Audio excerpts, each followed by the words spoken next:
Dans cette quatrième vidéo du chapitre 3, nous allons nous intéresser à la manière d'identifier les ions présents dans une solution inconnue. On dispose d'un certain nombre d'outils quand même, qui sont les tests d'identification. On dispose ici d'une solution inconnue, donc on ne sait pas quels sont les ions qui sont dedans, et on va donc tester cette solution inconnue avec les deux détecteurs que nous avons appris à connaître.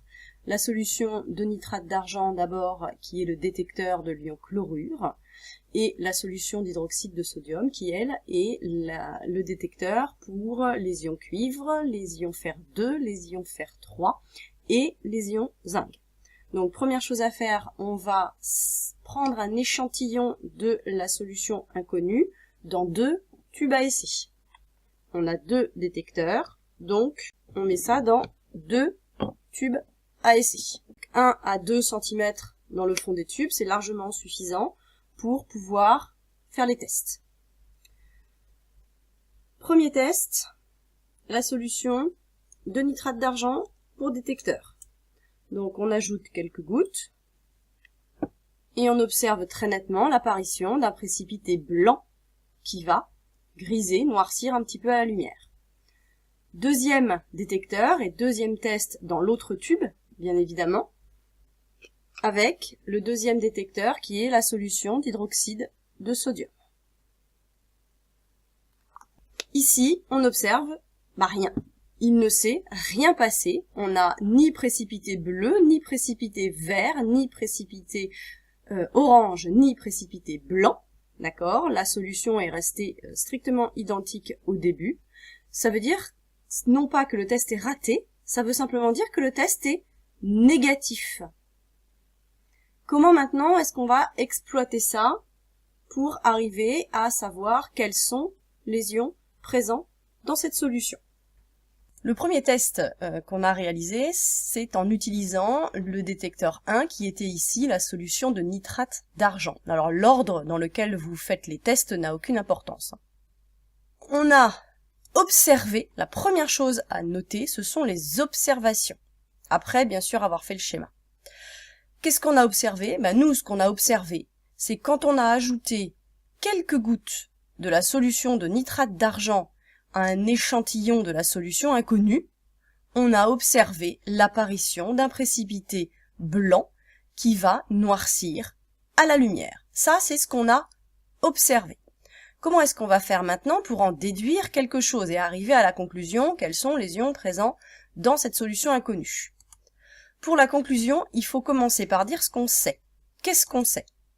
On sait que l'apparition d'un précipité blanc qui noircit à la lumière, bien évidemment avec l'ajout d'une solution de nitrate d'argent, cette apparition d'un précipité blanc qui noircit à la lumière est caractéristique de la présence de l'ion chlorure dans la solution inconnue. Donc on va pouvoir en déduire que la solution inconnue contient des ions chlorure. Donc dans les tests d'identification, il y a toujours 3 étapes quand le test est positif, c'est-à-dire quand on observe un précipité. Première étape, les observations. Deuxième étape, ce qu'on sait. Et troisième étape, la déduction. Si vous zappez une étape, il manquera un élément à votre raisonnement. Il manquera une pierre à l'édifice et si vous enlevez la pierre du dessous, il y a tout qui se casse la figure. Le deuxième test qu'on a fait, c'est le test avec le deuxième détecteur qui était la solution d'hydroxyde de sodium. Même principe. Qu'est-ce qu'on a observé?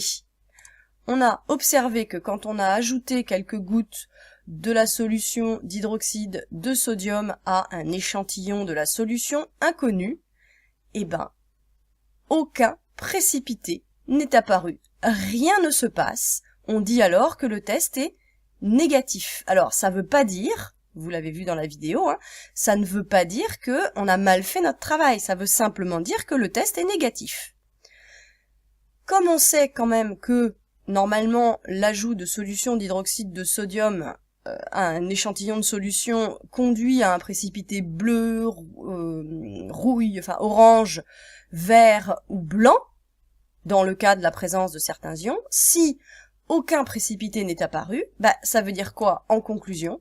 Ça veut dire que la solution inconnue, on peut en déduire qu'elle ne contient pas d'ion cuivre, qu'elle ne contient pas d'ion fer 2, qu'elle ne contient pas d'ion fer 3, et qu'elle ne contient non plus pas d'ion zinc. Sinon, on aurait observé soit un précipité bleu, soit un précipité vert, soit un précipité orange, soit un précipité blanc. Comme on n'a observé aucun précipité, on peut être sûr que cette solution inconnue ne contient aucun de ces 4 ions-là. Alors, juste une parenthèse, on a vu que cette solution contenait des ions chlorure, ce sont des ions négatifs. Mais elle ne contient pas un seul des ions positifs qu'on sait détecter. Mais ça veut pas dire qu'elle ne contient pas d'ions positifs. On le sait, vous l'avez vu, pour assurer l'électroneutralité de la solution que j'avais préparée, j'ai aussi mis des ions positifs. En l'occurrence, ici, c'était les ions sodium que j'avais mis. Donc, ma solution était quand même électriquement neutre.